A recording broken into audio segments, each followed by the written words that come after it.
Welcome to today's Explainer. We're going to unpack a cultural phenomenon that has absolutely gripped societies around the world for generations. You know the drill. Whenever a certain date rolls around on the calendar, people suddenly avoid flying, they postpone their weddings, and, well, they generally just brace themselves for bad luck. But here's the fascinating truth that totally caught me off guard. The fear of Friday the 13th didn't just pop out of thin air from some single spooky event. It turns out it's actually the ultimate superstition smoothie. It's this wild blend of ancient mythology, religious traditions, and a massive pop culture push that mashed two entirely separate historical fears into one giant modern-day phobia. Seriously, try saying paraskevidekatriophobia 3 times fast. It's a massive 23-letter word, and yeah, it's the actual, official, scientific term for the fear of Friday the 13th.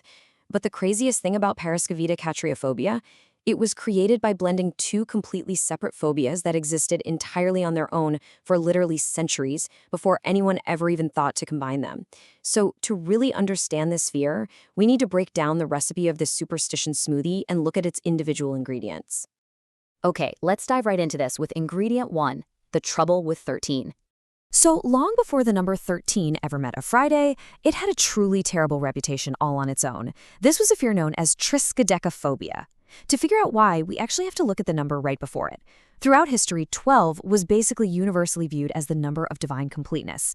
Just think about it. 12 months in a year, 12 signs of the zodiac, 12 gods of Olympus. It represented perfect balance. Because of that, early numerologists viewed 13 as this awkward, irregular disruptor. It was the odd one out that ruined perfect harmony. And this abstract math idea was soon backed up by 2 incredibly famous stories. The first major story to cement this dread comes straight from Christian tradition. During the Last Supper, Jesus and his 12 disciples sat down for a final meal together. And according to the tradition, the 13th guest to take his seat at the table was Judas Iscariot, the exact man who ultimately betrayed Jesus. So, right off the bat, the number 13 becomes explicitly linked with betrayal and tragedy in one of the world's major religions. But what's really fascinating is how human cultures so often mirror each other, because an older Viking legend follows this exact same pattern. Over in Norse mythology, there was this grand, joyous banquet held in Valhalla for 12 gods. But then Loki, the malicious trickster god, decided to crash the party. He showed up completely uninvited as the 13th guest. And while he was there, Loki maliciously tricked the blind god Hojer into shooting and killing Balder, who was the beloved god of joy and light. The story goes that this single act plunged the entire world into mourning. So once again, we see a peaceful gathering of 12, totally ruined by a disastrous 13th arrival. Now, the absolutely crucial takeaway here is that these 2 massive cultural stories birthed a very heavy, very real social superstition that honestly terrified people for centuries. It became this strict, unwritten rule of society. You must never, ever seat exactly 13 people at a dinner table. The superstition warned that if you did, the first person to stand up from that table would actually die within the year. It sounds extreme to us today, for sure, but back then, this was taken incredibly seriously. All right, time to add the second ingredient to our superstition smoothie. Ingredient 2, the curse of Friday. Completely independent of the number 13, Friday itself had a downright miserable reputation. If you were going to start a long journey or get married or even pitch a brand new project, Friday was the day you avoided at literally all costs. But why? Well, it comes from a mix of religion and some pretty grim medieval reality. In Western history, the dread stems directly from the crucifixion of Jesus, which took place on a Friday, what we now observe as Good Friday. But there was also a weekly, grim reality to it. Medieval tradition explicitly branded Friday as Hangman's Day. This was the standard, scheduled day for public executions across Britain and parts of Europe. Every single week, Friday was quite literally a day of death for someone. I was honestly amazed to learn just how deeply ingrained this standalone fear of Friday actually was.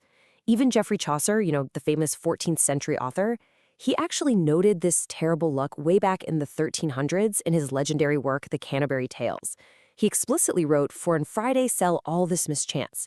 So we know for an absolute fact that as early as the 14th century, Friday was widely recognized by the public as just a day when bad things happened. Which brings us to the blend, the grand conjunction. Now, you'd probably think Friday and the number 13 have been paired up since the dawn of time, right? Well, prepare for a major wait, really moment here, because they were actually completely separate bad omens until the late 19th century. Looking at the timeline, we do see Friday, October 13th, 1307. That was the day King Philip IV of France launched a brutal surprise arrest of the Knights Templar. And while that's a historically massive event, modern folklorists are quick to point out that it wasn't actually cited as the origin of the superstition until much, much later. So what actually supercharged this fusion on a global scale? Pop culture. In 1907, an American businessman named Thomas Lawson wrote a wildly popular novel titled Friday the 13th. It was all about an unscrupulous stockbroker who intentionally crashes the market by playing on the public's superstitions on that specific day. This book basically normalized the phrase in our cultural vocabulary, and then boom, 1980 hits. The slasher film Friday the 13th is released. By featuring the terrifying hockey-masked Jason Voorhees, this movie took a lingering historical superstition and turned it into a massive, modern, global phenomenon. It permanently linked the date with dread, campy horror, and the ultimate bad luck. And finally, we have the aftertaste, the modern-day phobia.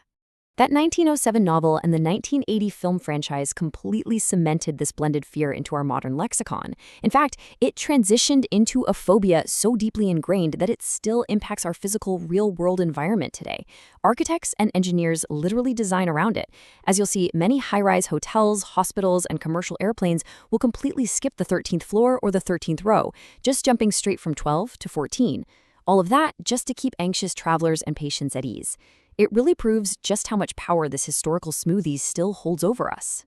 So we've broken down the recipe, we've seen how the numerological disruption of 13, those ancient tales of the Last Supper and Norse gods, the historical dread of Hangman's Friday, and a couple of massive pop culture hits all magically blended together to create Parascovide decatriophobia. It leaves us with a pretty fascinating final thought.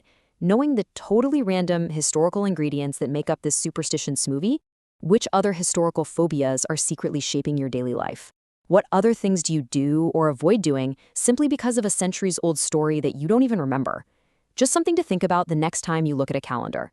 Thanks for joining me for this explainer, and I'll catch you next time.